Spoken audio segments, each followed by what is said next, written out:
6강일 텐데 5강으로 이렇게 있네요. 예, All About the Bible. 예, 성경에 관한 모든 것. 오늘은 6강인데 제가 잘못 썼습니다. 5강을 써놨는데 6강입니다. 오늘은 말씀이신 예수 그리스도입니다. 혹시 지난주에 뭐 한지 기억나시는 분? 지난주에 구원의 지식을 전해주는 구원의 지식을 전해주는 성경이었죠. 오늘은 말씀이신 예수 그리스도입니다. 말씀이신 예수 그리스도, 말씀이신 성경. 하나님 말씀이라 불리는 것이 세상에 둘이 있습니다.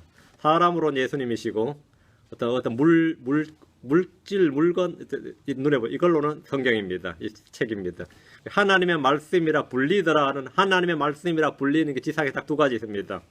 그것이 하나는 예수 그리스도고 하나는 성경입니다. 예. 요한복음 1장 1절 같이 읽습니다. 같이 읽습니다. 찾으셨으면 같이 읽습니다. 처음에 말씀이 계셨고 말씀이 하나님과 함께 계셨으며 말씀이 하나님이셨더라. 예. 요한일서 1장 1절입니다. 뒤로 쫙 넘기셔서 요한일서 1장 1절 요한일서 1장 1절 같이 읽습니다. 처음부터 계셨던 그것 즉 생명의 말씀에 관하여는 그것을 우리가 들었고 우리 눈으로 보았으며 자세히 살펴보았고 우리 손으로 만졌노라.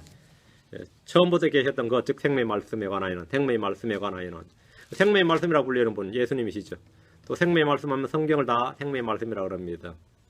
예수님과 성경은 정확히 일치하는데 오늘은 말씀이신 예수 그리스도입니다. 잠깐 기도하겠습니다. 위대하시고 거룩하신 주 하나님 감사합니다. 주의 말씀을 오늘도 허락해 주셔서 성령을 통해서 친히 저희 마음 속에 들려주시옵소서.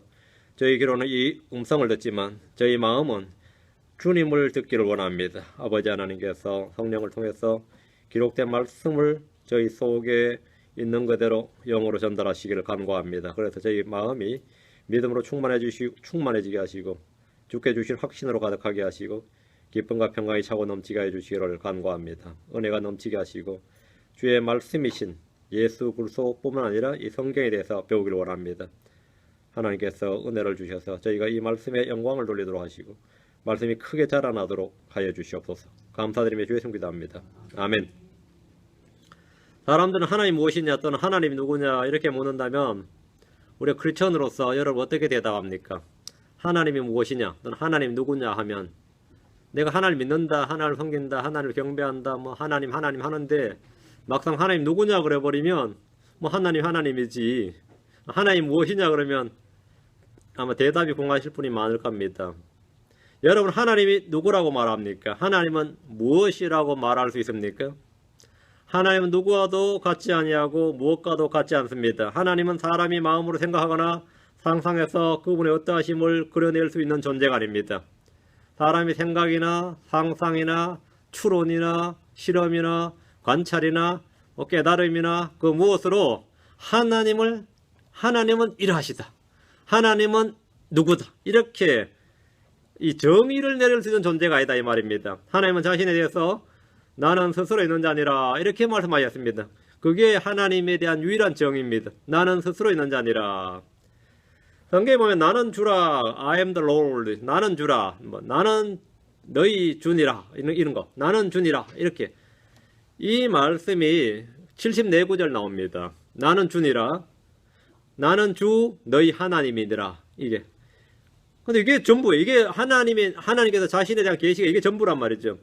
하나님은 그 누구도 아니고 그 무엇도 아닙니다. 그렇다고 하나님은 우리가 생각이나 상상으로 가늠할 수 있는 어떤 존재가 아닙니다. 하나님 무한하신 분이기 때문에 하나님은 영이시기 때문에 이게 가늠할 수가 없단 말입니다.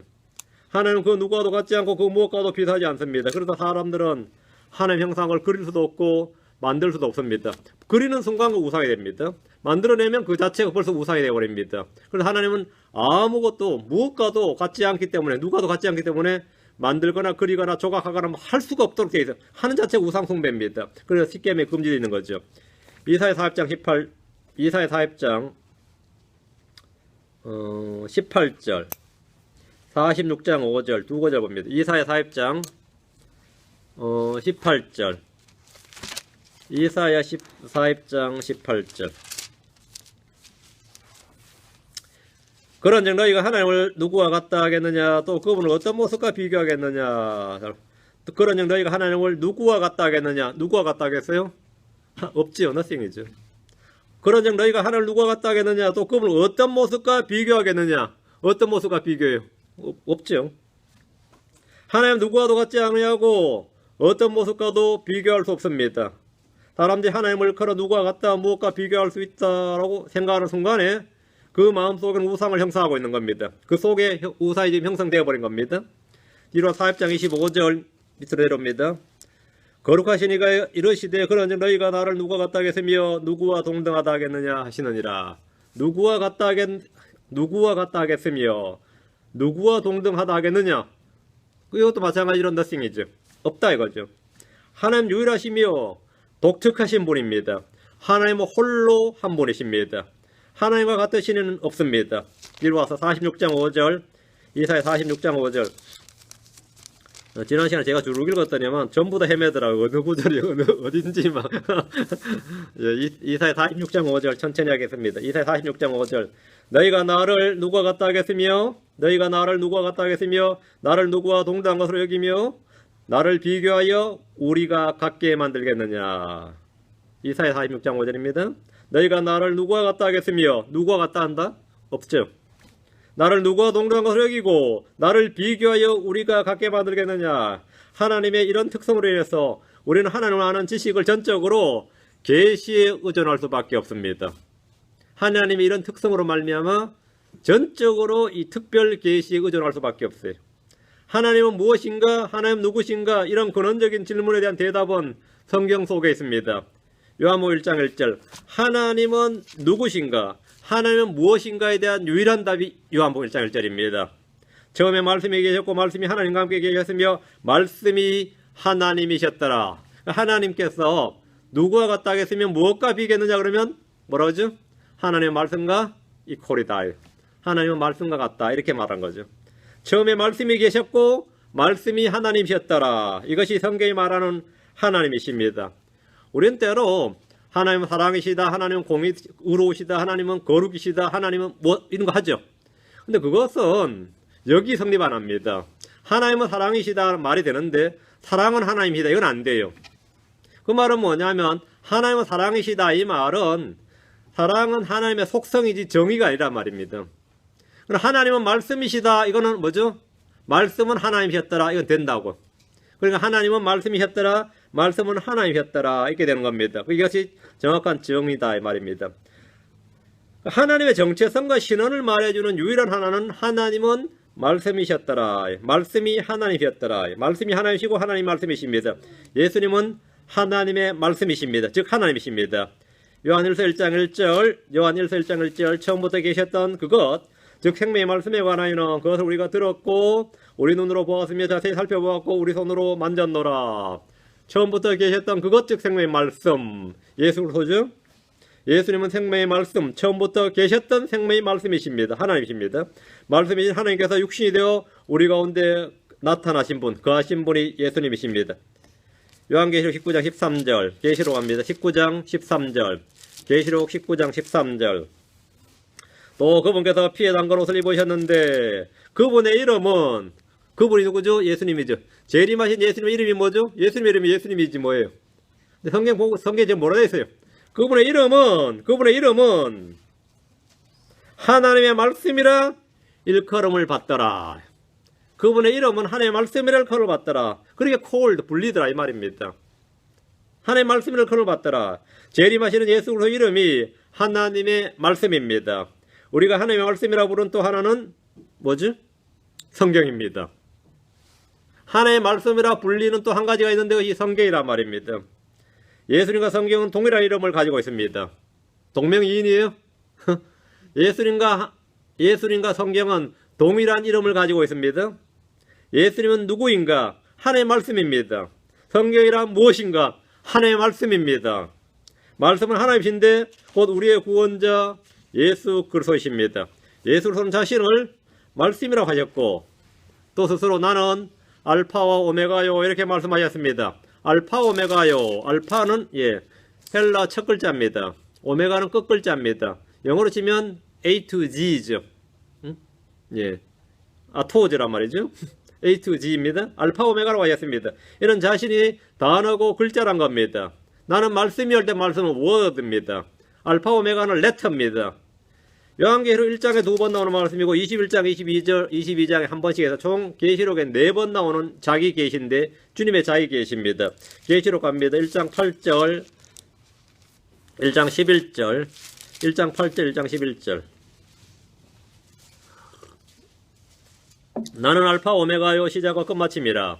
지금도 있고 전에도 있었고 앞으로 올 주 전능자가 말하노라. 11절. 이러시기를 나는 알파 오메가요 처음과 마지막이라. 나는 알파와 오메가요. 성경의 단어가 빠지고 되어질 때, 성경의 단어가 바뀔 때 그것은 단지 약간의 의미 전달이 달라지거나 교리적 입장이 달라지는 정도를 말하는 것이 아닙니다. 알파와 오메가이신 예수 그리스도, 말씀이신 예수 그리스도가 다르게 기록되고 그려지고 인식된다는 겁니다. 뒤로 와서 22장 13절, 계시록 22장 13절. 난 알파 오메가요 시작과 끝이요 처음과 마지막이니라.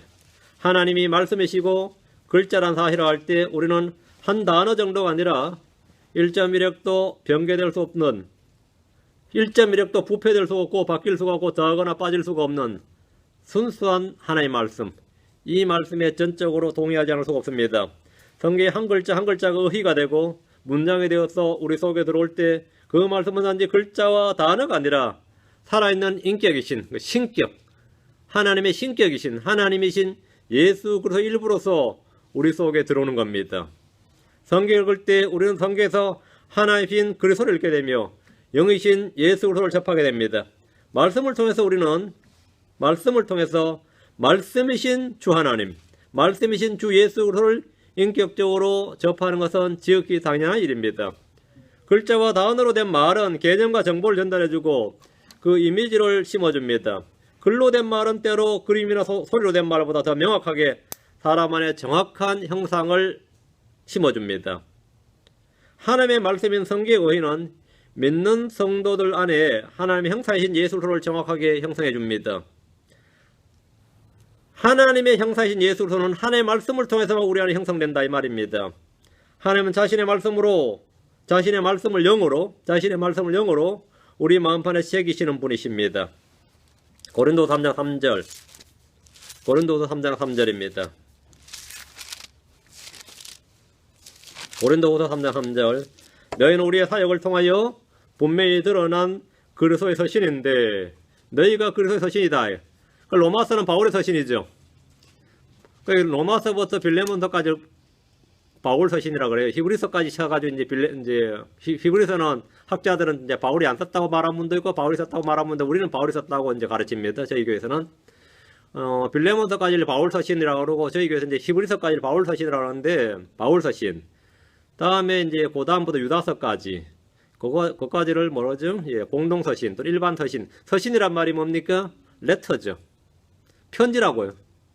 그런데 지금 성경에 보면 바울 사도가 하는 말이 이 고린도후서 이 편지, 고린도 교회에 보낸 이 편지, 이것이 너희 편지고 그게 그렇게 안 돼 있고 그게 아니라 너희는 크리스천이죠. 고린도 교회 크리스천들. 너희는 우리의 사역을 통하여 분명히 드러난 그리스도의 서신인데 사람이 레터라고요. 사람이 그리스도의 편지다 이 말입니다. 크리스천이 그리스도의 편지란 겁니다. 이것은 잉크로 쓴 것이 아니요 살아계신 하나님의 영으로 쓴 것이며 돌판에 쓴 것이 아니요 또 육체 마음판에 쓴 것이니라. 하나님의 말씀이 우리 마음이 아니라 단지 성경책에만 기록되어 있는 것이 전부라면 우리는 아무것도 아닙니다. 그런데 이 성경책에 기록되어 있는 말씀이 성령을 통해서 성경의 저자이시고 주인공, 성경의 저자이시고 주인공이시고 성경이 말씀하신 한 분 예수 그리스도를 우리 안에 심어주고 우리 안에 형성해주면 우리가 뭐가 되냐면 그리스도의 서신이 되는 거예요. 살아있는 편지가 되는 겁니다. 우리가 살아있으니까 살아있는 편지, 우리가 그리스도의 서신이 되고 그리스도의 편지가 되고 생명의 서신이 되는 겁니다. 여러분 각자 개개인이 그리스도의 서신이 되는 거죠. 우리는 날마다 성경을 읽는단 말입니다. 불신자도 성경 안 읽습니다. 날마다 누구를 봅니까? 크리스천을 봅니다. 크리스천을 봐요. 그러면서 판단을 합니다. 크리스천을 보면서 우리가 그리스도의 서신이기 때문에 하나님은 세상에 우리를 두시고 사람들에게 보게 하신 겁니다. 보게 하신 거예요. 그런데 우리가 빛이 희미하고 말이죠. 도무지 사람들이 아무리 봐도 저 사람이 크리스천인 줄 몰라.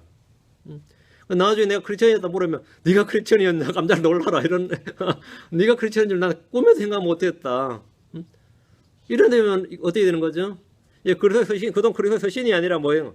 완전히 뭐 자기가 봉인되어 있었던 거죠. 아니면 완전히 지워져 있거나. 그러니까 주님이 성경을 주신 것은, 이 기록된 성경을 주신 것은 우리 속에 성경의 저자이시며 주인공이시고 성경이 말씀하신 한 분 예수 그리스도를 우리 안에 심어주시고 우리 안에 형성해 주시기 위한 겁니다. 우리 안에 그리스도가 형성돼, 아들의 형상이 형성되어야 된 거. 모든 것이 합력하여 선을 이룬다는 것은 아들의 형상을 형성하기 위해서 하나님께서 합력하여 선을 이룬다는 겁니다. 유전자가 틀리면, 유전자가 틀리면 생명이 틀리듯이 말씀의 씨앗이 틀리면 당연히 열매와 결과가 다르게 나타날 수밖에 없습니다. 당연히. 개혁 성경 쓰는 사람하고 킹잼 성경 쓰는 사람이 다를 것 같아요? 같을 것 같아요? 씨가 달라요. 씨가 다르면 열매가 달라요. 달라야 정상인데 킹잼 성경 쓰는 사람들이 안 다르려고 달라지기 싫어가지고 자꾸 세속화되는 거예요. 지금. 틀린 게 틀린 게 정상입니다. 저는 오히려 남이 목사님, 장로교 목사님 설교 비슷하다 그러면 굉장히 제가 시험 받아요. 우리 교회 목사님하고 설교가 비슷하다느니 가르치는 게 비슷하다 그러면 내가 완전히 타락했구나 싶은 생각이 들어요. 어떻게 그런 소리가 나올 수가 있는가 싶어요. 같아서는 안 됩니다. 같아서도 안 되고 비슷해서도 안 돼요. 완전히 달라야 정상이지. 완전히 달라요. 뭘 하나님의 말씀을 듣고 읽고 공부한다는 것은 책의 형태로, 이 책의 형태로 주어진 성경을 우리 마음속에 기록하고 간직하는 것을 말합니다. 자, 예레미야로 갑니다. 37장 33절. 예레미야 31장 33절. 그러나 내가 이스라엘의 집과 맺을 언약은 이것이니 곧 그날들 이후에 내가 내 법을 그들의 속중심부에 두고, 잘 보세요. 내가 내 법을, 하나님께서 내가 내 법을 그들의 속중심부에 두고 그들의 마음속에 것을 기록하여, 기록을 어디 한다는 겁니까? 두루마리 책에 하지 않고 돌판에 하지 않고 그들의 마음속에 것을 기록하여 있죠. 그래서 예수님의 이름이 뭐죠? 믿음의 창시자의 완성자 이랬죠. 그 창시자라는 단어가 오스입니다. 믿음의 저자이시며 이 말입니다. 믿음의 저자이시며, 믿음의 저자, 예수님이 믿음의 저자시다 말이죠. 믿음은 말씀에서 오는 거니까. 그들의 마음속에 그것을 기록하여 나는 그들의 하나님이 되고 그들은 내 백성이 되리라 주가 말하노라. 가장 중요한 문제는 내 마음속에 정확한 말씀이 기록되어 있는가, 이 문제입니다. 우리 마음판에 하나님의 말씀이 기록되어 있고 우리 생각 속에 하나님의 말씀이 제대로 들어오기 위해서는 내 손에 바른 말씀이 들려져야 됩니다. 하나님 우리 손에 들려진 말씀을 가지고 우리 마음속에 기록하십니다. 말씀이 우리 마음속에 기록이 되면 우리는 하나님을 알 수 있고 믿을 수 있고 그 뜻을 행하려는 의지를 가지게 됩니다. 그것을 마음에 간절히 소원하게 됩니다. 내가 하나님의 뜻대로 이제 살아야겠구나. 이제부터 삶은 하나님의 뜻대로 이걸 살아야겠다는 이 마음의 소원이 일어나요. 그리고 그것을 의지를 가지게 되면 그게 하나님의 뜻과 일치하는 겁니다. 그게 하나님의 뜻대로, 그때 기도하는 게 하나님의 뜻대로 하는 기도예요. 하나님의 뜻대로 하는 기도입니다. 근데 말씀이 내 속에 들어오지 않으면 그런 기도가 안 나오죠. 그런 기도가 안 나오면 기도를 해도 그 기도는 하나님의 뜻대로 하는 기도가 아닌 겁니다. 히브리서 8장 10절, 히브리서 8장 10절. 그날들 이후에, 이 구절 같이 인용한 겁니다. 그날들 이후에 내가 이스라엘 집과 맺을 언약은 이것이니 곧 내가 내 법들을 그들의 생각 속에 두고 그들의 마음 속에 그것들을 기록하여 나는 그들에게 하나님이 되고 그들은 내게 한 백성이 되리라 주가 말하노라. 주님이 우리 속에 새겨주시는 말씀은 거룩한 대언자들을 통해서 영감으로 주신 말씀이지 사람들의 손으로 첨가하고 변개하고 바꾸고 이렇게 더하고 빠진 그런 말씀이 아닙니다. 그것은 하나님의 말씀이 아닙니다. 그리스도가 어떻게 내 마음속에 형성되는가? 이 말씀을 통해서 우리 속에 형성된 그리스도 예수님은 하늘의 하나님 왕자 우편에 계신 그분과 정확히 일치하는가? 육신 입고 사람의 옷으로 오신 예수 그리스도는 과연 하나님이신가? 주 예수 그리스도 하나님 되심에 대해서 성경이 말하는 바 그것과 일치해야 됩니다. 자, 미가서 5장 2절입니다.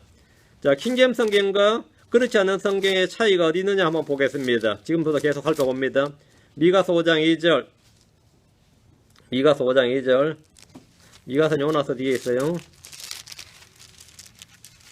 미가서 5장 2절.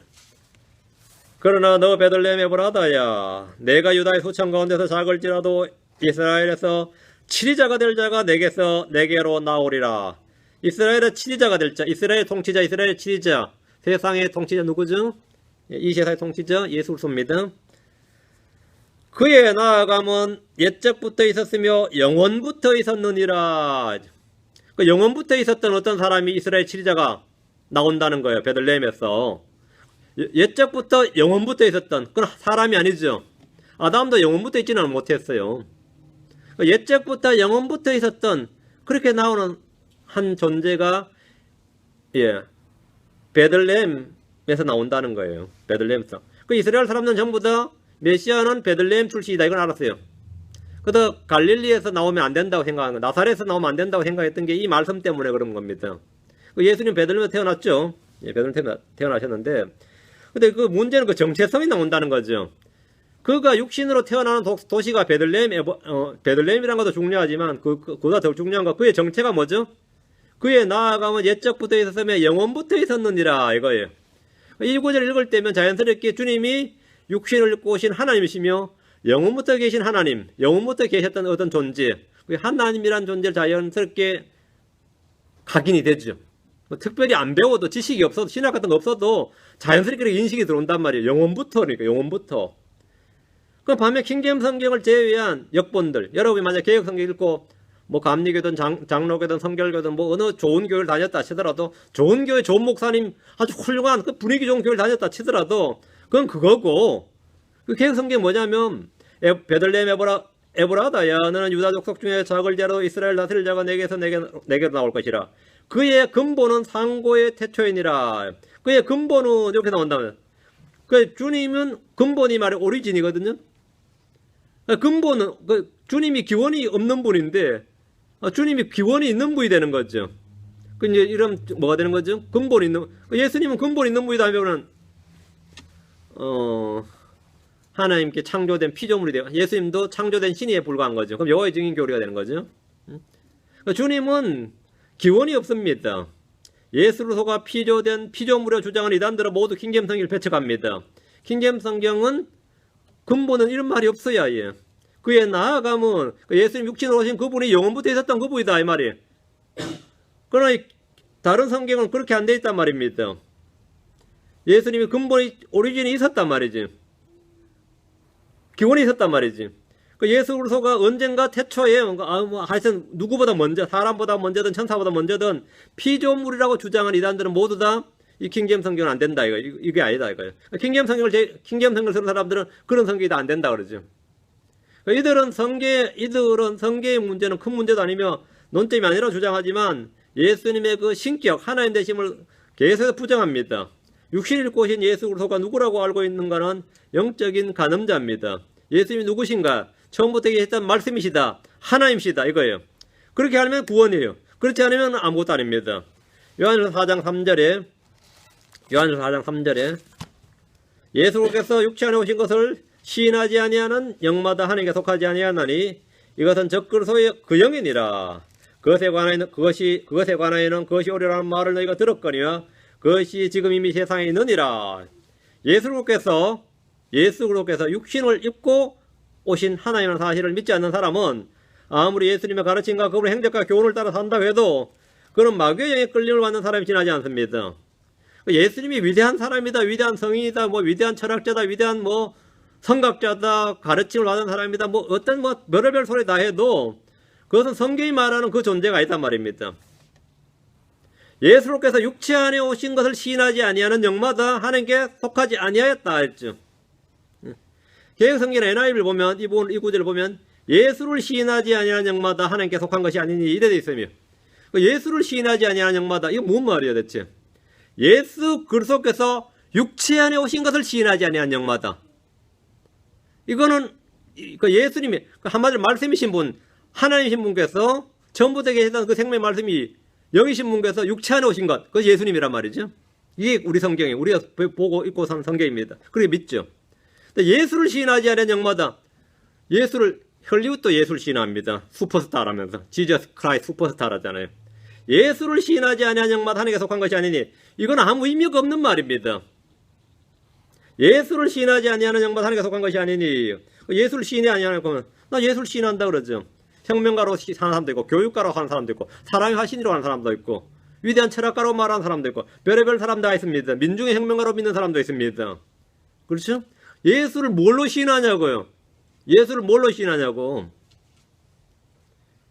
그 무슬림들도 예수를 시인합니다. 뭘로 시인하죠? 대언자로 시인합니다. 예수를 대언자로 시인. 모하메보다 좀 급수가 낮은 대언자예요. 그런데 무슬림들도 예수를 시인하는 영마다 이건 아무 의미 없는 말입니다. 예수께서 육체 안에 오신 것을 시인한 것이 하나의 명이지, 단지 예수를 시인한 것은 그 의미가 뭐 이슬람, 무슬림이나 여호와의 증인도 다 시인합니다. 여호와의 증인한테 예수를 뭐라고 물어보세요. 피조된 신이라고 그러죠. 몰몬 교도들한테 예수가 뭐냐고 물어봐요. 천사장 미가엘이라고 그럽니다. 미가엘이라고 그래, 미가엘. 예수를 뭘로 시인하냐고, 미가엘로 시인한단 말이에요. 천사장이라고. 예수 천사장 아닙니다. 미가엘이 천사장이고 예수님은 천사장이 아니야. 천사장 아니에요. 하여튼 예수를 시인하는데 다 지멋대로 시인하죠. 이들은 그래서 예수님을 하나님께서 육체 안에 오신, 그 육체 안에 오신 하나님으로 시인하지 않고 단지 내언자나 피조된 신이나 사람이나 뭐 위대한 혁명가나 뭐 자기들 원하는 대로 시인하는 겁니다. 성경 계속해서 육체 안에 오신 하나님이신 예수 그리스도에 대해서 말씀하십니다. 하나님께서 육체를 입고 이 땅에 오셔서 행하는 일들을 통해서 우리는 구원받을 수 있기 때문입니다. 마귀는 이 성육신의 진리를 가림으로써 사람들을 지옥으로 인도합니다. 요한일서 펴나갔으니까 요한 2서로 갑니다. 1장 7절. 요한 2서 1장 7절. 속이는 자들이 세상에 많이 들어왔는데 그들은 예수 그리스도께서 육체 안에 오신 것을 시인하지 아니하느니라. 이런 자가 속이는 자요 적그리스도니라. 하나님이 말씀을 통해서 우리 안에 무엇을 형성해 줍니까? 그리스도가 누구이며 어떤 분이신가를 자연스럽게 알게 해주고 믿게 해줍니다. 그러나 잘못된 성경은 그런 역할을 하지 않습니다. 놀랍게도 오늘날 성도들은 하나님과 적그리스도형을 구분할 수 있는 결정적인 잣대를 잃어버린 채 방황하고 있습니다. 하나님께서 육신을 입고 오셨다는 진리를 아십니까? 자, 몰몬교가, 안식교가 이단이라는 걸 우리가 어떻게 합니까? 가서 해보니까 그들의 삶이 오히려 웬만한 장로교들보다는 100배는 더 깨끗하더라. 응? 그럴 수 있죠? 그들의 삶이 100배는 더 깨끗하더라 이 말이에요. 응? 자, 뭘로 그래 판단해? 한국에도 여운상 같은 출판사 사장님이 안식교가 과연 이단인가 싶어서 미국 와가지고 말이죠. 그렇게 열심히 그 목사님, 처음엔 장로님이었죠. 그러다가 지금 목사님 할 거예요. 그리고 여운사 맞죠. 그래가지고 열심히 몇 년을 조사해서 신문에 광고를 냈어요. 자신이 몇 년을 조사해 본 결과 절대로 안식교는 이단이 아니다 이렇게. 그 출판사 이름을 규장으로 바꾸었습니다. 그게 지금 여름 규장이라는 곳이 그 출판사 할 겁니다. 그래서 지금도 뭐 한국 기독교에서 상당히 큰 출판사, 생명의 말씀사 두란노 규장한 큰 출판사입니다. 그리고 그분은 자비로 말이죠. 신문에 광고 여러 번 냈습니다. 여러 번. 자기가 조사해본 바는 아니다. 그 이단이다 아니다를 뭘로 판단을 한 거예요? 그 결정적인 그 판단 기준이 뭐냐고요? 지금 사도 요한의 말에 따르면 뭐로 판단한다는 겁니까? 예수 그리스도께서 육체 안에 오신 것을 시인하지 아니하느니라. 이건 예수 그리스도께서 육체 안에 온 자 아닌 자 이걸로 판단한다는 거예요. 우리가 왜 여호와의 증인을 이단이라고 하냐면 여호와의 증인은 예수님께서 육체 안에 오신 자 이렇게 안 믿는 거죠. 하나님을 안 믿죠. 우리가 유대교를 이단으로 판단하고 유대교는 이단 아니라 생각하면 있죠. 유대교 이단 맞으면 그런 이단이 없어요. 유대교 같은 그런 이단이 없어요. 예수를 사생아로 보잖아요. 몰몬교 이단이죠.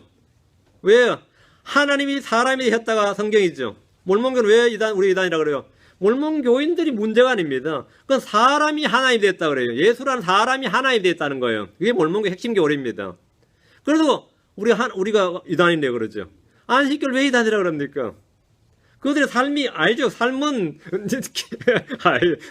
따지면 안 돼요. 우리가 분리할 수가 있어. 삶을 따졌다가 우리가 분리할 수가 있어요. 그 정도로 그 사람들 만만치 않는 나름 정결하고 거룩한 삶을 삽니다. 어떤 분이 그랬어요. 야, 이단만 아니면 내 아들 그리 보내고 싶다고.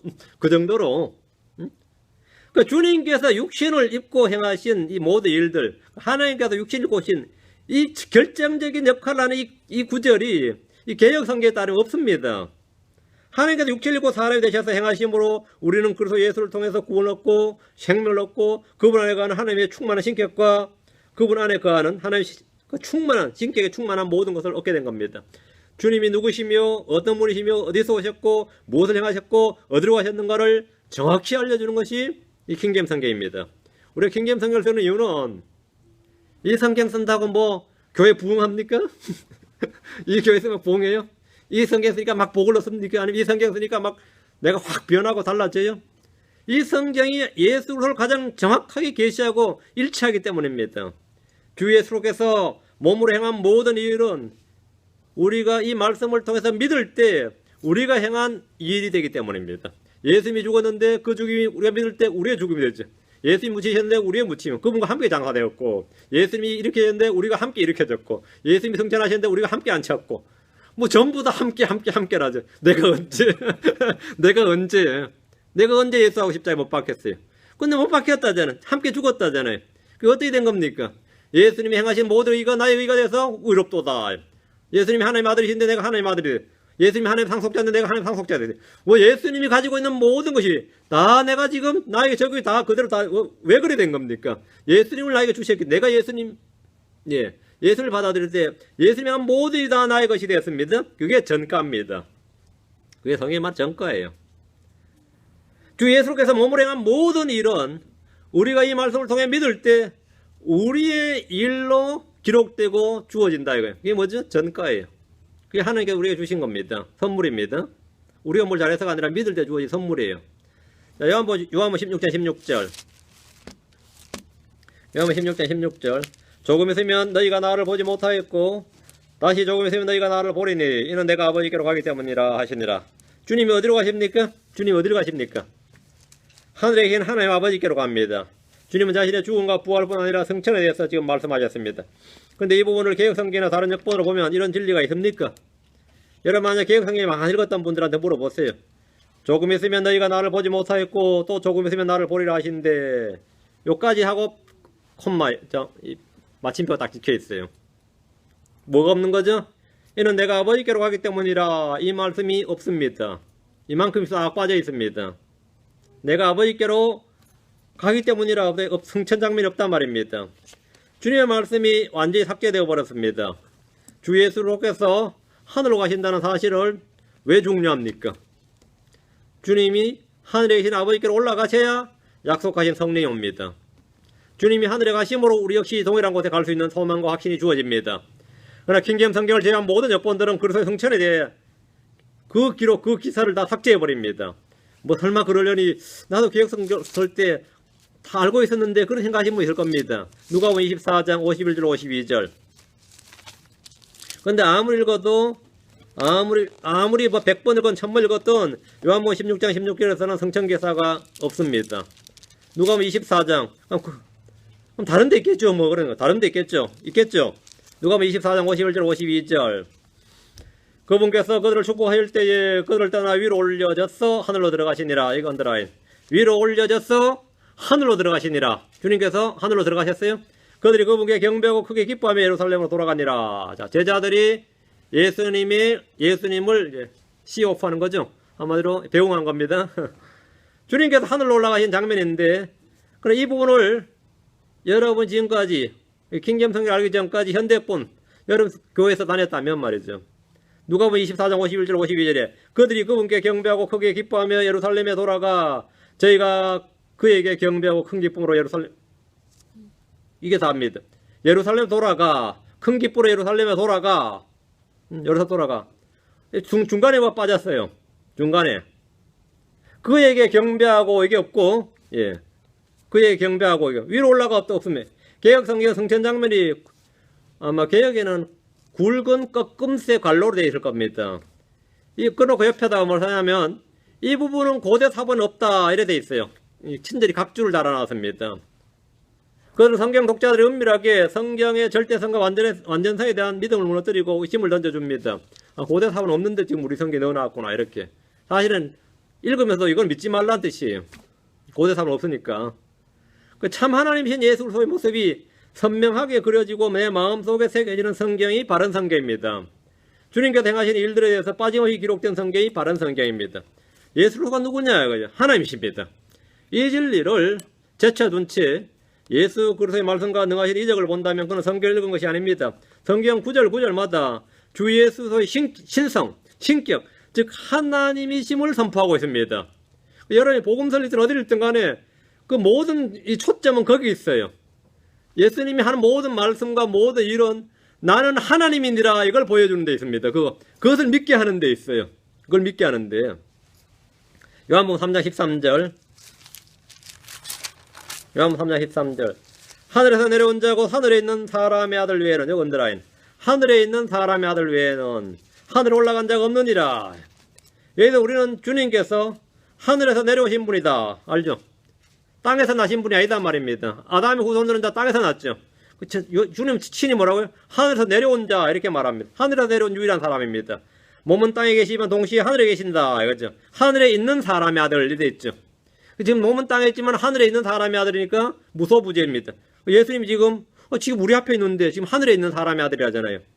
하늘에 내려왔고 하늘에 있는 사람의 아들 외에는 하늘에 올라간 자가 없느니라. 그러니까 하늘에 올라간 유일한 분이시다 말이죠. 이 세 가지를 자연스럽게 읽으면 알게 됩니다.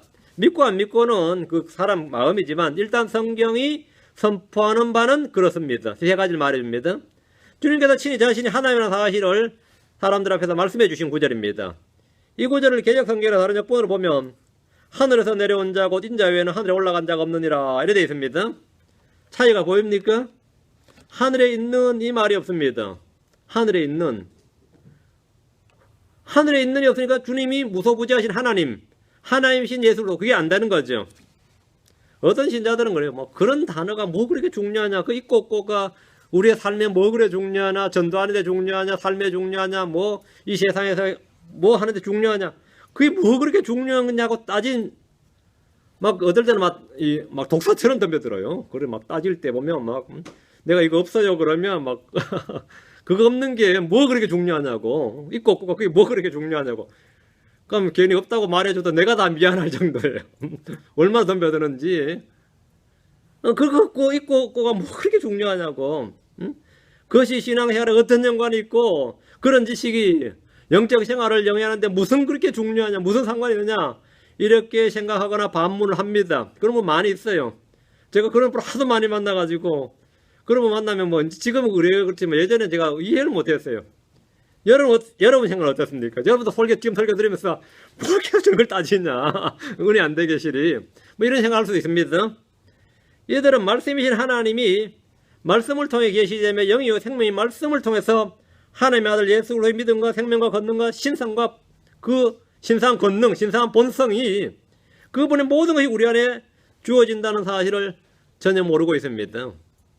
그거 없이 그냥 우리가 하나님 위해서 잘 살면 되는 거지. 그 사실은 성경도 그렇게 중요하지 않아요. 응? 그들에게는 사실 성경도 그렇게 중요하지 않다고. 그냥 주님의 살면 되는 거지. 교회 잘 다니고 너처럼 따지면서 새벽기도 안 나오는 사람보다는 나처럼 안 따지고 새벽기도 잘 나오는 사람이 훨씬 낫지. 너 11조 해 안 해? 난 해. 네 주일 예배 빠지지? 난 안 빠져. 이런 식으로 따지면 말이에요. 누가 더 어려워? 이쪽이 더 어렵다고. 응? 기준이 이 행위로 돌아서면 종교인들도 다 하잖아요. 그거는. 오늘날 교회 신자들은 성경적인 믿음이 무엇인지 잘 모르는 듯 합니다. 믿음이란 들음에서 나고 들음은 하나님의 말씀에서 납니다. 말씀으로 옵니다. 하나님의 말씀을 들음으로써 나지 않는, 하나님의 말씀을 들음으로써 오지 않는 믿음은 사실은 성경적인 믿음, 우리 주 예수로의 믿음이 아니라 자기 확신입니다. 그 사람들 믿음이라는 건 자기 확신입니다. 그건 신념이에요. 그건 자기 확신이고 종교심이고 신념이지, 그건 종교적 신념이지 성경이 말하는 믿음이 아닙니다. 단어와 절이 빠지고 없어졌는데 믿는다는 것은 자기가 그냥 믿는 것이지 성경에서 나온 믿음, 하나님의 말씀을 통해 형성된 믿음이 아닙니다. 하나님의 말씀을 통해 믿음이 주어질 때 그 믿음은 인위적이고 형식적이고 자기 본의적인 믿음, 그런 믿음이 아니라 구원하는 믿음, 열매 맺는 믿음, 승리하는 믿음, true faith, 참된 믿음이 되는 겁니다. 그 믿음은 성경에서 말하는 the faith of Jesus Christ, 예수 그리스도의 믿음이랍니다. 근데 이제 막 개혁에는 또 예수의 믿음이란 말도 없어요. 예수 그리스도를 믿는 믿음 이래 번역이 다 돼 있다고. 예수 그리스도의 믿음, 그분의 믿음. 예수님은 믿음의 창시자입니다. 믿음의 창시자란 말이 뭐죠? The author of faith. 믿음의 저자란 뜻입니다. 예수님 믿음의 저자예요. 그 믿음의 창시자고 완성자, finisher예요. 예수님 믿음의 창시자고 완성자시다고. 믿음은 선물이고 믿음은 열매입니다. 믿음은 성령의 선물, 하나님 나누는 선물이고 믿음은 열매입니다. 믿음 우리에서 나는 것이 아니라 하나님의 말씀으로 오는 겁니다. 이런 믿음을 우리가 소유하려고 하는 것이지, 이것 제쳐두고 우리가 열심을 내는 믿음 하자면 여러분 이단들도 그런 열심이 없습니다. 우리 심내교인들이 우리 성경들 믿는 사람들이 좀 저랬으면 싶은데 사실 부러울 때가 있어요. 어찌 그리 열심히 일 수가 있는지. 응? 여기 우리 관리자 아저씨가 그럽니다. 저 앞에 있는 건물은 너무 부흥해서 나갔다고. 1년 만에 너무 부흥해서 나갔다고. 무슨 교회냐? 신천지였다고 그래. 1년 만에 150명 돼서 나갔다고. 부흥해서 1년 만에. 엄청 모이더라고요. 그럼 엄청 모이더라고. 우리 10년 만에 몇 명 왔어요. 그 교회 1년 만에 150명 오고. 엄청 모이더라고요. 뭐. 이런다고. 얼마나 열심히 했네요. 근데 저녁 9시부터 집회를 하는데 새벽 3시까지 하더라는 거예요. 그럼 언제 직장 생활하죠? 나 그게 궁금하더라고요. 9시부터 해가지고 새벽 3시까지 하면 매일 밤 하더래요. 야, 정말 대단하죠. 참된 믿음이 아니다 이 말입니다. 종교심입니다. 종교심이에요. 우리는 예수로 어떠하신가 너무나 밀접한 관계이기 때문에 이걸 잘 알아야 됩니다. 왜? 하나님의 말씀이라 불리는 딱 두 가지가 예수 그리스도와 성경밖에 없습니다. 이 두 가지는 뗄 수가 없어요. 에베소 5장 30절입니다. 에베소 5장 30절. 또 우리가 그분의 몸과 그분의 살과 그분의 뼈들에 속한 지체이기 때문이더라. 또 우리가 그분의 몸과 그분의 살과 그분의 뼈들에 속한 지체이기 때문이라. 어디서 많이 읽은 것 같지 않습니까? 이 말을 딱 읽을 때 아담이 한 말, 내 뼈 중에 뼈요 내 살 중에 살이다 한 거죠. 아담 여자를 봤을 때 한 말이에요 이게. 우리는 예수님의 뭐라고요? 그분의 몸과 그분의 살과 그분의 뼈들에 속한 지체니라. 우리가 예수님의 지체고 예수님의 신부라고요. 딱 와닿죠. 아담과 이브의 관계, 남편과 아내, 예수님과 우리의 관계. 이 말씀은 주님의 육체적, 문자적 부활을 가르쳐주는 동시에 우리 자신이 주님의 생명의 유기체, 주님과 생명의 유기체적인 관계임을 말해줍니다. 자, 반면에 킹제임스 성경제 현대분들은 이 구절 딱 읽을 때 여러분 뭐라고 읽을 것 같아요? 이 좀 길죠? 에베소 5장 30절에 또 우리가 그분의 몸과 그분의 살과 그분의 뼈들에 속한 지체이기 때문이라 이렇게 지금 되어 있는데 개역 성경 읽으면 외우기 쉽습니다. 우리는 그 몸의 지체임이니라 이게 답니다. 앞에가 다 빠져버렸죠. 킹제임스 성경을 제한 현대권들은 무엇이라고 하느냐? 우리는 그 몸의 지체임이니라. 앞부분이 통째로 다 빠져 있습니다. 이런 것은 빠져도 상관없다고 생각하거나 믿는다면 그의 영은 분명 적그리스도영입니다. 그의 영은 정성경적인 예수로 영이 아닙니다. 그럴 수가 없어요. 하나님의 영이 아니다 말이죠. 그가 목사이든 장로이든 집사이든 무슨 직분을 맡고 있는 사람이라 할지라도 그의 영은 적그리스도영입니다. 그의 영은 적그리스도영이에요. 사도행전 2장 30절. 사도행전 2장 30절. 그런즉 그가 대언자이므로 하나님께서 이미 자기에게 맹세하사 육체를 따라 자기 허리에 열매에서 그리스도를 일으켜 세워. 여기 언더라인. 육체를 따라 자기 허리에 열매에서 그리스도를 일으켜 세워. 그 자기 허리에 열매에서 하면 탄생이죠. 그리스도를 일으켜 세워 하면 부활이죠. 자기 왕자에 앉히실 것을 알고, 그건 재림입니다. 예수로 육체적, 문자적 부활에 대해서 언급하고 있습니다. 이 부분은 NIV를 비롯한 현대권들을 보면 우리는 뭐 간단히 개혁을 보죠. 그는 선지자라 하나님이 이미 맹세하사 그 자손 중에 한 사람을 그 위에 앉게 하시려 하심을 알고. 이게 뭔 말이야 대체? 이게 개혁의 사도행전 2장 3절 전부입니다. 이거하고 지금 읽은 구절하고 한번 비교해 보세요. 핵심 내용이 다 빠져 있습니다. 성경적 영적 진리가 하나도 없습니다. 그 자손 중에 한 사람을 그 위에 앉게 하리라 하심을 알고. 그냥 언젠가 메시아가 온다 그 말이죠. 그건 개혁이 말한 그 전부입니다. 자기에게 맹세하 육체를 따라 자기 허리에 열매에서 그리스도를 일으켜 세워 자기 왕자에 앉히실 것을 알고. 뭐 완전히 다른 구절이단 말이죠. 응? 여러분 가끔 영화나 TV를 통해서 증인들의 말을 듣고 몽타주를 작성하는 사람, 캐리커처, 몽타주를 작성하는 사람들을 봤을 겁니다. 초상화가들 중에서 단지 말로 묘사하는 것을 듣기만 하고 그 사람이 본 것과 그 일치하는 인물을 그려내야 되는데 가장 중요한 것은 정확한 진술입니다. 그런데 동일 사건을 다르게 진술한 사람을 만나면 몽타주를 그릴 수가 없습니다. 동일 사건을 다르게 증언하는 증인이 나타나 버리면 그릴 수가 없어요. 마찬가지로 우리의 마음은 성경이 말하는 말씀을 읽고 선포하는 이 말씀에 따라서 하나님이신 예수소, 하나님 아들이신 그분이 우리 안에 딱 인식이 되고 그려지고 믿어지고 이렇게 들어와야 되는데, 누구가 다르게 말하는 뭐가 들어와 버리면 되죠? 우리 예수가 누군지 알 수가 없습니다. 우리 예수가 누군지를 알 수가 없다고요. 왜? 증언이 다르잖아요. 증언이 다른데 어떻게 증언이 다른데. 그러니까 여기서 이렇게 말하고 저기서는 저렇게 말하고 사람마다 말이 다 틀리면 증인의 그 증언 효력이 없습니다. 이 세상의 서점에 가보면 성경의 종류가 얼마나 많은지 뭘 사야 될지 모를 정도단 말입니다. 그런데 그게 전부 다 똑같으냐면 다 틀리단 말이죠. 그러다 보면 읽어도 흐릿하게 모호하게 애매하게 우리 마음속에 예수님이 형성되는 겁니다. 흐릿하게 모호하게 애매하게. 제가 이 킹제임 성경을 알기 전에 성경 읽을 때 항상 이게 쌓여가는 의문과 의심이 말을 못했어요. 쌓여가는 의심, 공부를 하면 할수록 명쾌하게 해결이 돼야 되는데 어떻게 하면 할수록 이게 안개 속을 들어가는 기분인 거죠. 응? 제가 1학년 때는 기쁨으로 말씀을 받았다가 내가 돌짝밭도 아닌데 2학년 때는 좀 고민하다가 3학년 때는 제가 완전히 아노미에 빠졌어요. 3학년 때는. 그런 목사들한테 말하니까 이제 지금 이제 애틀란타에서 사회 가시는 분인데 그때 그분이 아마 육사 교수였어요. 나한테 하는 말이 밤에 불렀어. 나를 부르더니만 윤영재 예 하는데 윤영재는 신앙으로 신학을 도달해야지 신학으로 신앙에 도달하려니까 안 된 거야. 이렇게 엄청 그럴듯한 말이라서 제가 회개만 했어요.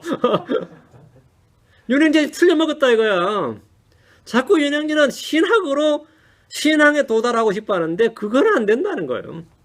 그냥 신앙을 가지면 자연스럽게 신학에 도달하게 되는 것이지 자기는 그랬다는 거죠. 그분은 난 학생이고 그 당시에 그분은 교수니까 얼마나 내가 또 존경심을 가지고 꿈뻑하고 있을 텐데 그래서 제가 알았다 하고 또 회개기도 하고 나오면서 진짜 내가 갈릴레이다 했는데 이건 아니지 하면서 고개 흔들면서 또 나왔어요. 응? 성경 일단 발라야지. 성경이 발라서 그 친한 친구 그런 형제한테 물었더니 막 대동소이하다. 대동소이하다. 완전히 틀리는데 뭔 대동소이예요. 완전히 틀리는데 우리는 말이죠. 이 두 성경을 놓고 읽을 때 같은 그리스도라고 생각이 안 됩니다. 이건 같은 성경이 아니다가 아니라 문제가 있어요. 같은 그리스도라고 받아들여지지 않는다. 너무나 달라서 차마 같은 분이라고 할 수가 없을 정도입니다. 지금 우리는 많지 않는 구절을 비교하면서 그 차이를 확연하게 느낄 수 있습니다. 주 예수로의 신성과 하나님 되신과 문자적 육체적 부활, 하늘로 올라가심 등 어느 부분에서도 차이가 나지 않는 부분이 거의 없습니다. 자, 히브리서 2장 7절로 갑니다. 히브리서 2장 7절. 지금은 예수님의 신격에 관한 구절들만 제가 쭉 찾아서 지금 정리하고 있습니다. 히브리서 2장 7절. 주께서 그를 천사들보다 조금 낮게 만드시고 성육신이죠. 사람이 되신 거죠. 그에게 영광과 존귀로 관을 씌우시며 그를 주의 손으로 지으신 것들 위에 세우시고. 여기서 우리는 주님이 창조주이심을 봅니다. 육신을 입고 오셨지만 그는 창조주 하나님이라는 정체가 확실하게 계시되어 있습니다. 그를 주의 손으로 지으신 것들 위에 세우시고 위에 세우시고 그리고 주님께서 자신이 창조하신 왕국의 왕으로 등극하실 것인 메시아라는 사실이 분명하게 기록되어 있습니다. 그리스도의 왕국에서 왕은 그리스도 자신입니다. 반면 개역 성경을 보면 이 부분은 히브리 2장 7절 NIV도 마찬가지. 저를 잠깐 동안 천사보다 못하게 하시며 영광과 존귀로 관을 씌우시며 거기서 끝입니다. 뒤가 없어요. 그를 주의 손으로 지으신 것들 위에 세우시고 이만큼 싹 빠져 있습니다. 그 메시아라는 사실이 없단 말이죠. 그 계속 반복해서 읽어도 없는 채로 있는 거죠. 뒷부분 통째로 빠진 채로 있는 겁니다. 지금까지 한국의 대부분의 교회 성도들은 이런 성경을 하나님의 말씀이라고 믿으며 살았습니다. 마치 태양이 떠올랐는데도 어둠 속에서 촛불을 밝히고는 좋아하고 전기가 들어왔음에도 여전히 호롱불을 켜는 모습입니다. 덕분에 진리를 보기는 본다 해도 너무나 희미하게 볼 수밖에 없었고 오류투성일 수밖에 없습니다. 예수 그리스도의 어떠한 힘에 대한 인위적인 설명과 신학적인 지식이 아니라 무한 하나님의 영감이 담긴 말씀을 통해서 형성된 지식이 아니었던 겁니다. 그러다 보니까 보조도구, 신학이란 보조도구를 통해서 성경만으로는 부족해서 신학이란 보조도구를 통해서 계속해서 설교하고 가르치게 된 겁니다. 그러니까 듣는 청중은 어떤 생각을 하냐면 신학이 없이는 우리는 성경을 바르게 이해할 수 없다는 인상을 받게 되는 겁니다. 평생을.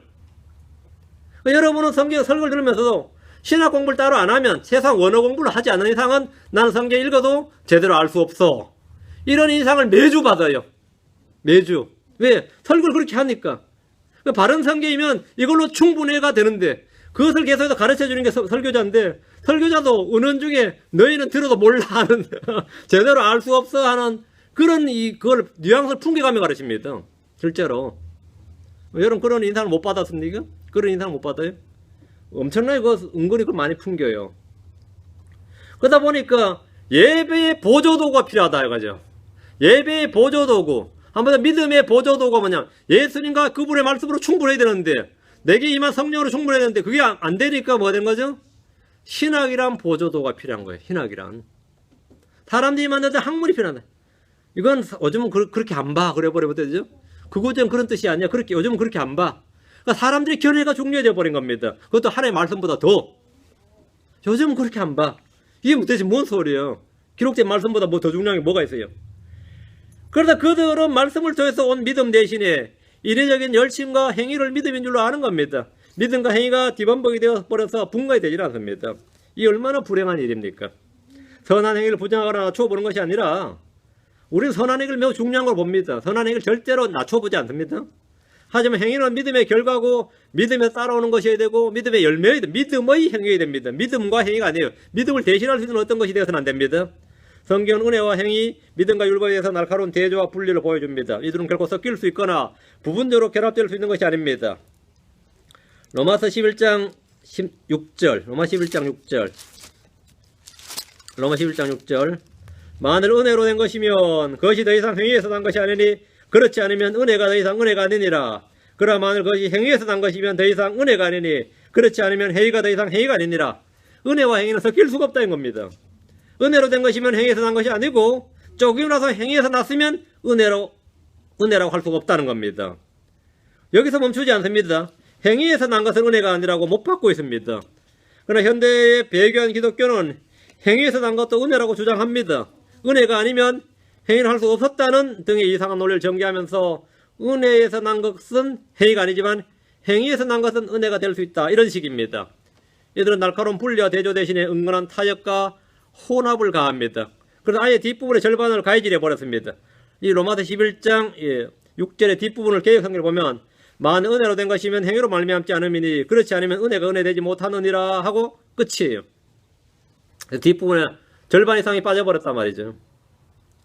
절반이 사라지고 절반만 남았습니다. 뒷부분은 자신들의 사고방식과 신학에서 도저히 맞출 수가 없기 때문에 없애버린 겁니다. 은혜도 강조하고 행위도 함께 강조하면 이들이 반대되거나 대조되는 것으로 말하는 성경의 선포를 받아들일 수 없기 때문입니다. 자, 뒤로 또 갑니다. 요한복음 3장 36절. 요한복음 3장 36절. 아들을 믿는 자에게는 영존한 생명이 있고 아들을 믿지 아니한 자는 생명을 보지 못하며, 여기 언더라인, 아들을 믿지 않는 자는, 당연하죠, 믿는 자에게는 영존한 생명이 있죠. 믿지 않는 자는 생명을 보지 못하고 도리어 하나님의 민노가 그 위에 머물러 있느니라. 그러니까 믿느냐 믿지 않느냐가 핵심이죠. 이 구절에 따르면 생명은 생명이신 하나님의 아들 예수를 믿는 것이 전부입니다. 예수를 믿을 때 구원은 100% 완전하고 완벽합니다. 하지만 이런 진리가, 이런 구원의 진리가 킹제임 성경이 아닌 현대권들에서는 어떻게 되어 있느냐 이거죠. 왜 자꾸 구원의 보증에 대해서 막 그렇게 반발하냐면 그들의 성경은 그렇게 되어 있어요. 이 요한복음 3장 36절에 보면 아들을 믿는 자는 영생이 있고, 이건 같아요. 아들을 우리 믿지 아니하는 자는 생명을 보지 못하고 됐죠. 개혁을 보면 아들을 순종치 아니하는 자는 영생을 보지 못하고 이래 있어요. 하나님의 진노가 그에 머물러 있느니라. 그러니까 믿는 자는 영생, 믿지 않는 자는 지옥이 아니라 뭐죠? 순종하지 않는 자는 지옥이니까 믿으면 구원이지만 믿지 않는 자, 이게 아니에요. 믿으면 구원, 믿지 않는 자가 아니라 순종하지 않으면 구원 아니야. 뒤가 뭐가 된 거죠? 행위란 말이죠. 그러니까 절묘하게 그렇게 싹 믹싱이 되어 있단 말이죠. 그러니까 뒷부분이 변개되어 있단 말이죠. 그러니까 믿음으로 얻은 구원이 언제든지 잃어버릴 수 있도록 그렇게 기록이 되어 있습니다. 왜? 순종치 아니한 자는 영생을 보지 못하니까 이거 심각한 거죠. 믿는 거는 맞는데 뒤가 안 돼. 아들을 믿는 자 영생이 있고 오케이 됐어요. 순종치 아니한 자에게는 영생이 없다. 어때죠? 나는 지금 이건 뒷부분은 좀 문제가 된단 말이죠. 내가 전체로 순종하느냐는 이건 전혀 다른 문제란 말이죠. 이렇게 우리가 믿고 살았어요. 여러분도 뭐 킹제임성경을 몰랐다면 평생 그렇게 읽고 믿고 살았겠지. 뭐 별 수 있어요. 내가 무슨 용 빼는 재주가 있다고. 그럼 뭐 그렇게밖에 어떻게. 어? 그렇게 사는 거지. 그래서 설마 나는 아니겠지 하면서 이제 내가 구원 못 받았으면 누가 받았으랴 싶으면서 그냥 위로하면서 사는 겁니다. 믿음 좋은 사람들은 대부분 다 그러면 살아요. 그러니까 믿음으로 구원을 얻고 행위로 완전해야 되는 것처럼 말을 합니다. 본문에 계획은 그렇게 돼 있어요. 믿음으로 얻는 구원도 순종치 않을 때 영생을 보지 못하는 것이라고 돼 있습니다. 본문에 그렇게 돼 있는데 어떻게 해요? 덕분에 많은 신자들이 구원을 받았지만 결코 구원의 확신을 얻지 못하는 겁니다.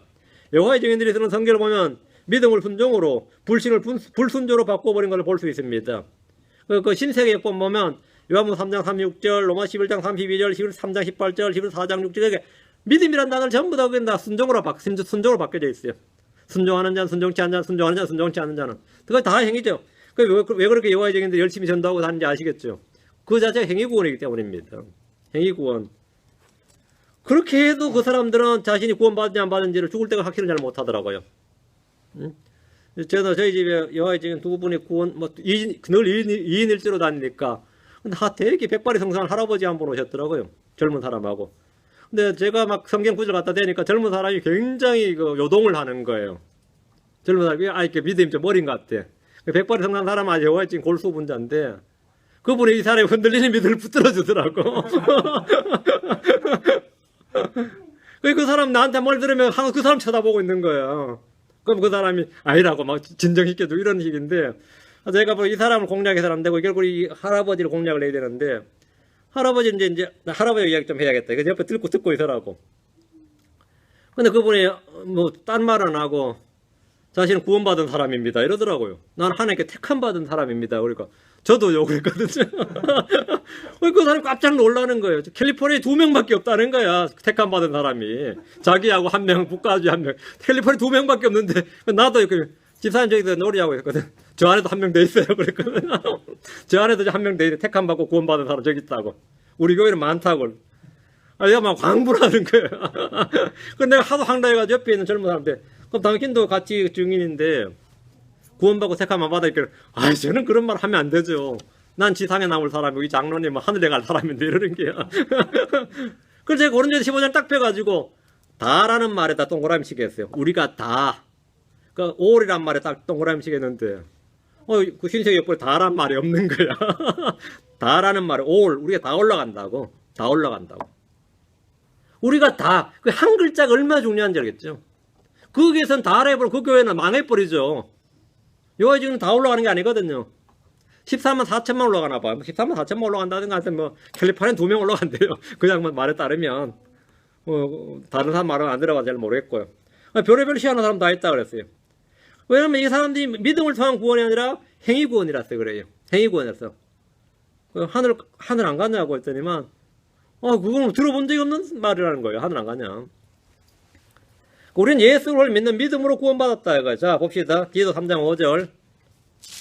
근데 그들 성경에도 그렇게 되어 있습니다. 성경이 얼마나 중요한지를 여러분 아셔야 돼요. 디도 3장 5절. 그분께서 우리를 구원하시되 우리가 행한 의로운 행위로 하지 아니하시고 행위로 하지 않으셨다잖아요. 우리 의로운 행위로 하지 않으시고 오직 자신의 긍휼에 따라 다시 태어나며 씻음과 성령님의 새롭게 하심으로 하셨고 이게 성경이 말한 구원입니다. 성경의 구원론이에요. 우리는 복을 믿어라 회개하라 그리스도를 믿어라 하는 말씀에 순종해야 됩니다. 순종의 의미는 행위가 아니라 믿음의 순종입니다. 믿음의 순종이에요. 우리는 오늘 몇 개의 성경 구절들을 비교해 봄으로써 킹제임스 성경과 기사 성경은 결코 같은 작품이 아니며 동일한 하나님의 말씀이 아니라는 사실을 알 수 있습니다. 쉽게 볼 수 있습니다. 마귀는 현대인들의 성경을 빼앗는 4가지 방법을 가지고 있다고 합니다. 사탄이 성도들에게 성경을 빼앗는 방법이 있는데 첫째는 성경과 함께 그 성경을 가진 사람을 불태워버리는 방법입니다. 이건 초대교회 때 많이 써먹었던 방법이에요. 성경을 다 수거해서 불태우는 거예요. 초대교회에서부터 종교개혁이 있을 때까지 사용했던 마귀의 방법이 성경을 가지고 있으면 성경도 불태우고 성경을 가진 사람도 불태우는 거죠. 성경은 아무리 읽어서는 안 되는 책으로 이렇게 딱 만들어 놨습니다. 실제로 여러분이 스페인 같은 나라 있죠. 독일이 종교개혁이 일어났던 나라라면 스페인은 반동 종교개혁이 일어났던 나라입니다. 로욜라라는 사람이 캐톨릭을 더욱 캐톨릭적으로 해가지고 루터를 대적해서 위기에 빠진 캐톨릭을 다시 구해낸 사람이라고 그러죠. 그 예수회를 만든 사람인데 그걸 이제 반동 종교개혁이라고 합니다. 그 스페인이 1992년에 한 바르셀로나 올림픽을 했을 겁니다.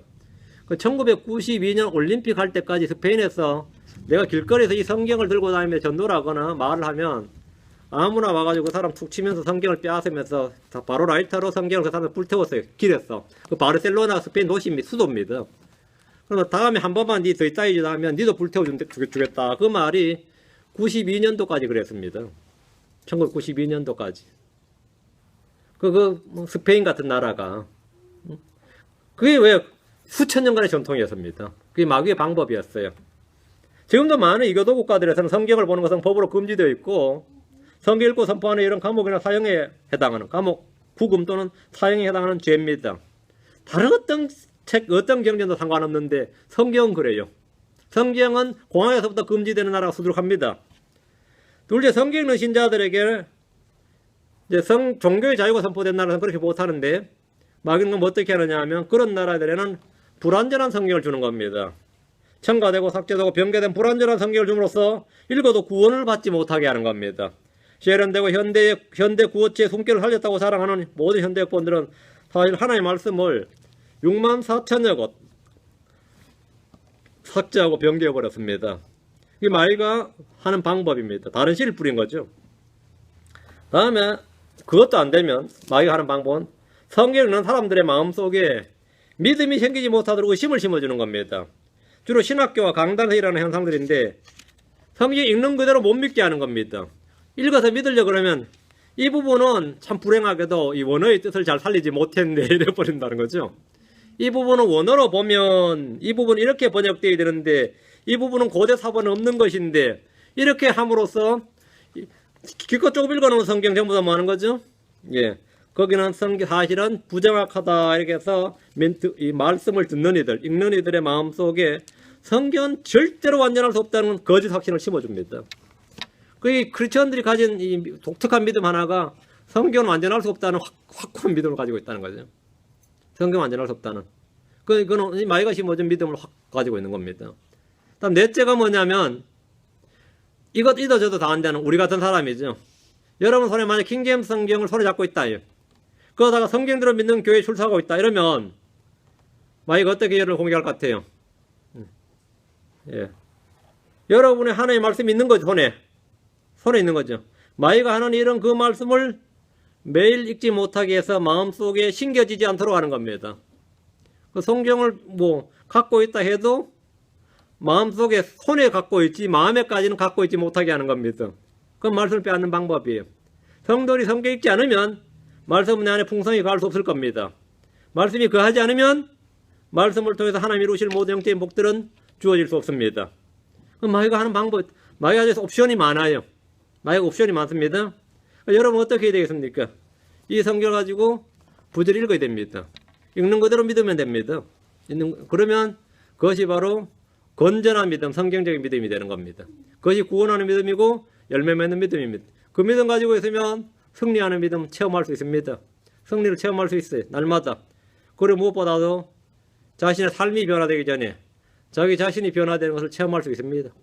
자신이 변화되는 걸 체험할 수 있대요. 그것이 바로 성경이 하나님의 말씀이라고 확고한 증거입니다. 내 안에 그리스도가 형성되는 것을 하나님의 아들의 형상이 형성되고 있다는 것을 우리 스스로 알 수 있습니다. 내가 그리스도의 서신으로서 생명의 서신으로서 모든 사람을 읽고 아는 바다 하는 것도 물론 알게 됩니다. 그래서 하나님의 바른 말씀이 중요합니다. 이 세상에 하나님의 말씀이라고 불리는 유일이 아니 두 가지는 예수 그리스도 그리고 기록된 하나님의 말씀입니다. 하나님의 말씀이라고 불리는 두 가지. 이 둘은 사실은 완전히 하나입니다. 일치합니다. 이 둘은 일치합니다. 예, 말씀이 육신을 입고 오신 분이 예수님이시고 말씀이 알파 오메가 글자 단어로 말씀으로 주어진 것이 성경입니다. 이 둘은 완전히 일치합니다. 둘은 전혀 다르지 않습니다. 오늘 말씀이신 예수 그리스도에 대해서 했는데 하나님은 누구신가 어떤 분이신가 에서 다루었습니다. 오늘 여기까지 하고 다음 면에 계속하겠습니다. 오늘은 잠깐 기도하고 기도 제목 나누겠습니다. 위대하시고 거룩하신 주 하나님 감사합니다. 오늘 주의 말씀을 허락해 주셔서 선포한 모든 말씀들이 듣는 혼들의 마음 가운데 잘 기억되게 하시고 또 마음이 이걸 간직하게 하셔서 하나님의 귀한 말씀 또 영감으로 주어진 또 오류 없는 절대 무한 이 하나님의 말씀을 마음속에 간직하고 읽는 그대로 믿는 성도를 되도록 하시고 오직 성령에 의지해서 하나님 말씀만을 그대로 가지고 어떤 말씀에 의해서 하는 보조도가 필요 없지 않고 사람들의 어떤 의견이나 사상이나 철학이 중요하지 않고 사람들이 만든 지식 체계가 아니라 오직 그 기록된 순수한 말씀 그대로를 저희가 받아서 그 말씀과 함께 오는 믿음, 구원하는 믿음, 또 열매 맺는 믿음, 승리하는 믿음, 살아있는 믿음, 참된 믿음 다 소유하게 하시고 다 그런 믿음들이 또 단련을 받아서 굳건한 믿음 다 되도록 도우실 간구합니다. 그래서 믿음마다 그 믿음에 보상이 있다는 주의 말씀대로 아버지 저희가 이 불로 단련해도 없어질 금보다 더 귀한 그런 믿음의 소유자들 다 되도록 인도해 주십시오. 감사드리며 주의 성기도합니다. 아멘. 예.